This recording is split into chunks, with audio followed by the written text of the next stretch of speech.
মুক্তিযোদ্ধা শহীদুল ইসলাম সেলিম। সরকার পক্ষ থেকে অভিযোগ উত্থাপন করা হয়েছে, এই সেলিমদের বাড়িতে আল্লামা সাঈদী পাক সেনাদের দিয়ে তাদের বাড়িতে আগুন দিয়েছে এবং তার বাবাকে নির্যাতন করেছে, অথচ তারা তখন তাদের বাড়িতেই ছিলেন না কিংবা তাদের এলাকাতেও ছিলেন না। দেখুন সরকার পক্ষের সাক্ষী সেলিম কি বলছেন। একাত্তরে গন্ডগোল আপনারা সবাই জানেন যে বিদেশে কি ঘটছে। আমাদের পরিবারে তো গন্ডগোলের আগে আমরা এলাকা ছাড়া আর কি, যেহেতু আমার পরিবারটা ছিল আওয়ামী সাপোর্ট পরিবার, তো আর্মি যাওয়ার আগেই আমরা এলাকা ত্যাগ করে চলে গেছি।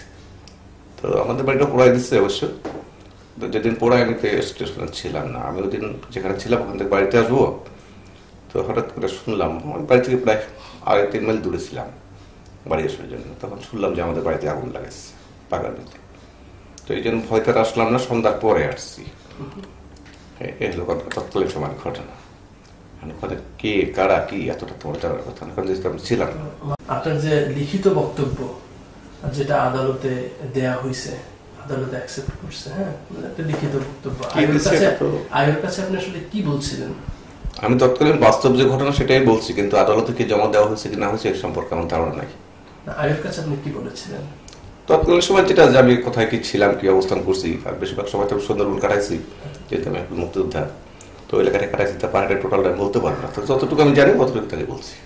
আয়ের কাছে কি আপনি এরকম কিছু বলেছেন যে সাঈদী আপনাদের বাড়িতে আগুন দিয়েছে? সাঈদী আমি যেটা দেখি না সেটা আমি কি করে বলবো? আপনি আয়ের কাছে আলটিমেটলি যা ঘটেছে, মানে শুরুতে আমাকে যা বলছেন ওটাই বলেছেন। আমি যেটা বলছি সেটা আয়ের কাছে আসছে, এখন উনি কি সাবমিট করছেন কি না করছেন এটা আয়ের সাহেব জানেন, যেহেতু আমরা তো দেখিনি। যদি অনেস্টলি জিজ্ঞেস করা হয়, আপনি তো জানেন একজন মুক্তিযোদ্ধা হিসেবে, সাঈদী কি আসলে রাজাকার ছিল?